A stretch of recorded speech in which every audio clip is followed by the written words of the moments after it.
thank God for that song. He looked beyond all of my faults, and he saw my needs. Oh, and I thank God. I thank God. I thank God. You may be seated. I just want to piggyback onto some of the testimonies that was given this morning. I thank him because, as the song said, he looked beyond all of my faults and saw my needs. As I was talking to my son today, this morning, he said, Mama, you're going to be at Faith today? And I said, that's my plan. So I'm planning on being there. He said, well, would you come by and pick me up? Because I want to come too. And I said, thank the Lord.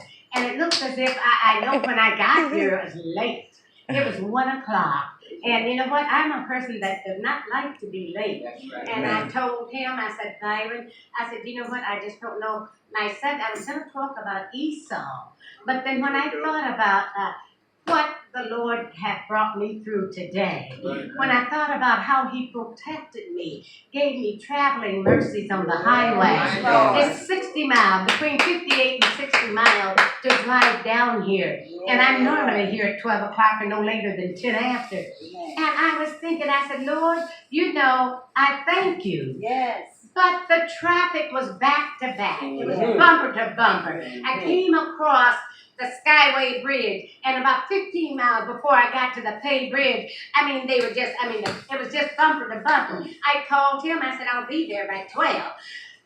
It was just so packed and everything was happening until I didn't get there to pick him up until about 20 minutes of 1. And I said, you know what? I was thinking about the 5 wise and the 5 foolish virgins. And I said, now, Rose, you know better than this. I had always got out, Mother, and looked like the Lord blessed me to, get on the highway and get here. But today, I started thinking about the 5 wise and the 5 foolish virgins. I said, now, if the Lord had come for his bridegroom today at Faith, if he'd come at 12 or 12:15, you all would have left without me because I wasn't here. I should have, put it into my time. I should have given myself more time, not just to the last minute and wait and do it. And I said, Lord, if you will bless me and let me get there today, if you will help me, I said, I won't be foolish anymore. I won't be slothful anymore. I will just get up, and I know to get up and leave no later than 10:30. But sometimes I will leave at 11. Mother, I'll push it. I said, well, I'll take an hour. I can get there in an hour and 10 minutes. And that thought about the 5 wise and the 5 foolish came into my mind. I said, and Lord, what servant or which one of us will buy a house or get ready to buy a house without first counting up the cost? That's right. And it's just so many things that came across my mind. And I think about us that don't want to serve anymore. So many of us don't want to serve anybody anymore. And when I was looking through my little things here, I was thinking about the modern slave. Can any of you here tell me who the modern slave was? Martha. Martha was a modern slave. She wanted to make sure she had everything done. She wanted to make sure everything was in order, which Mary desired the better parts.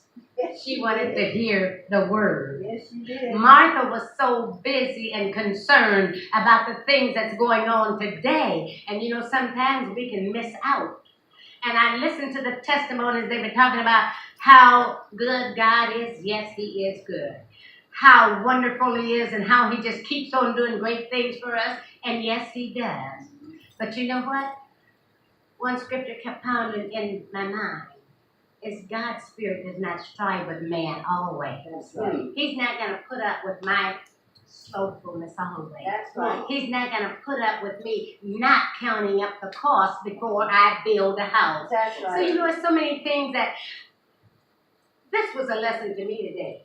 It was a lesson to me because I called Mother Bryant and I said, Mother Bryant, I'm going to be late. I said, because it's just back to back. And I said, I've never seen it like this. But you know what? That's for us not really thinking about other people.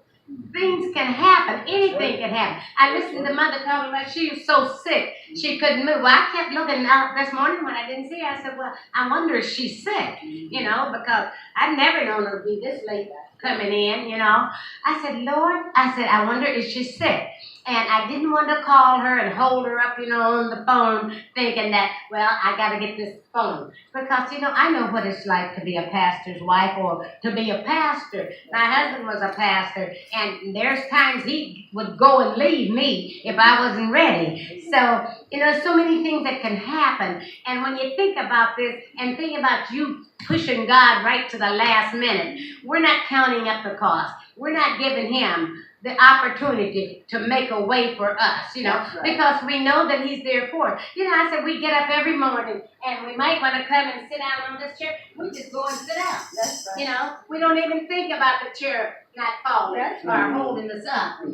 So many things we take for granted that are really privileges to us. When he lets us get up and walk and talk and see, it's really a privilege because he didn't have to do it. We see so many people that are crippled, that are lame, that are handicapped, that are old. I was hearing Brother Travis say it, not Brother Travis, Brother Herman, saying that I'm 40 years old. Well, I'm 45 years older than Brother Travis.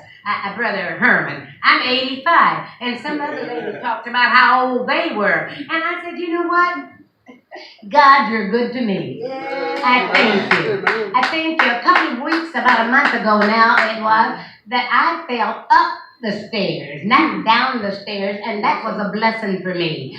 I was going up the steps at my other son's house, and I thought I was on the landing. But I had one more step to go, and when I did this, I tripped. I fell, I jammed my neck, my arm trying to catch and hold on. But I'm just thinking about how good God is to me. My head hit the railing. It's an iron railing at the top level, and with me trying to catch, my head went into the railing. I had a slight concussion, the doctor said. I had 3 big bumps on my head.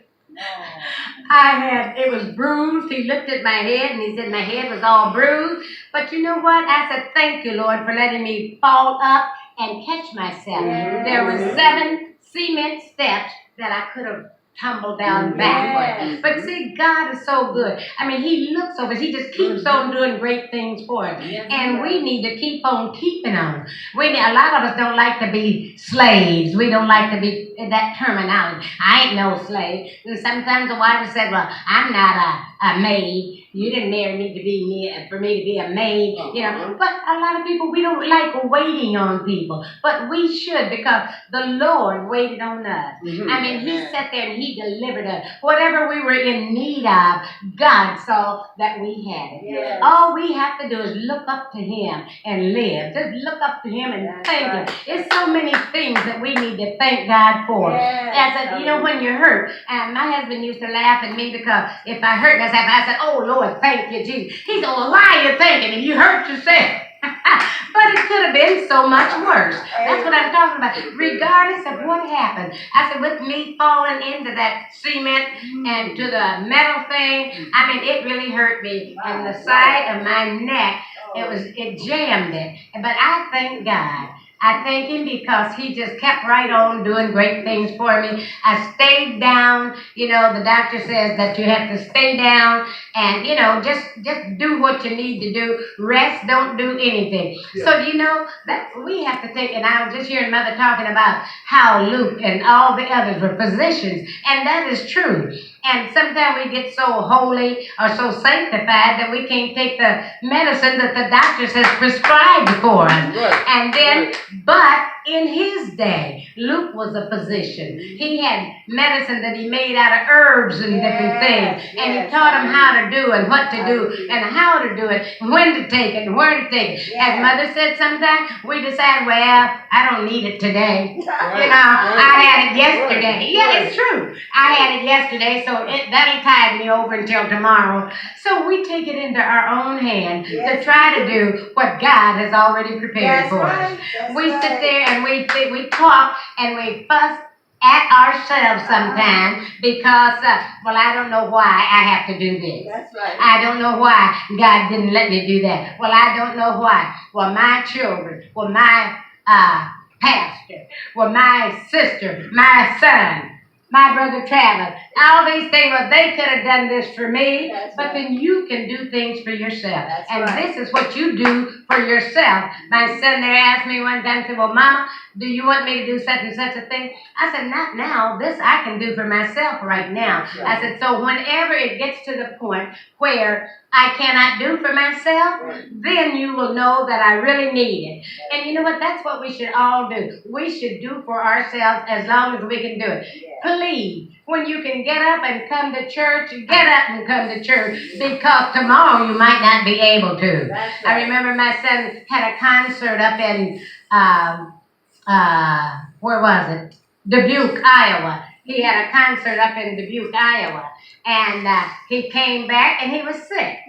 Had a virus or something. He said he was having chills and had a fever and everything. So when he got off of the plane, he had to go straight to the hospital. You know, now we don't know when we're going to wake up or if we are going to wake up the next morning. But he said, Mom, I just knew that I had to go straight to the hospital. And you know what? When God gives us sense enough, mother and mothers and sisters, to do what he tells us to do, or to put something or someone in the way to help us, then we shouldn't be stupid enough not to take advantage of the help that God has prepared for us.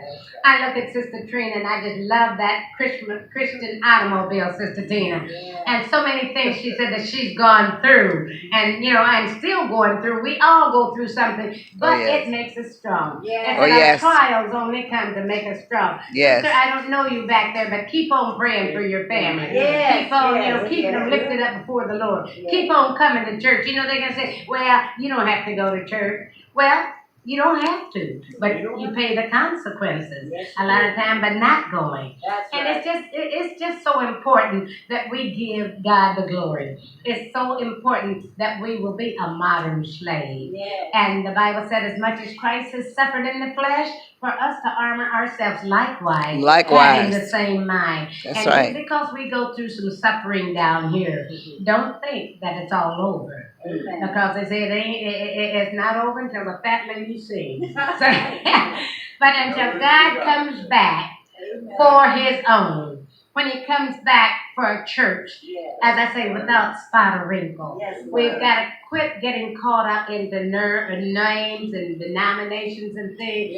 But what he's calling for is a holy church. A church without spot or wrinkle. And that means for all of us, not just some of us. And do you know what? When we go out and people look at our lives, and we're telling them we belong to faith and to denominational Church of Christ. That's where I belong. And they see me smoking and drinking and cursing and getting that. Well, what kind of name is that giving faith? That's right.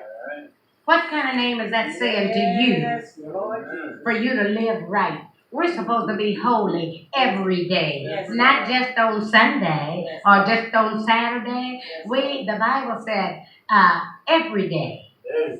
Every day, live it and keep it holy. Every day is supposed to be kept holy. And so I just thank God for being a slave for the Lord. I thank him because my son-in-law, my daughter's husband, I said, Mom, you all about love. Love this and love that. You all about love. And if I get snippy with him, he said, now where'd the love go? I said, it's all about love. I don't need the love today. So you know what? It's all about love. And it is. It's all about love. God knows, and he tells us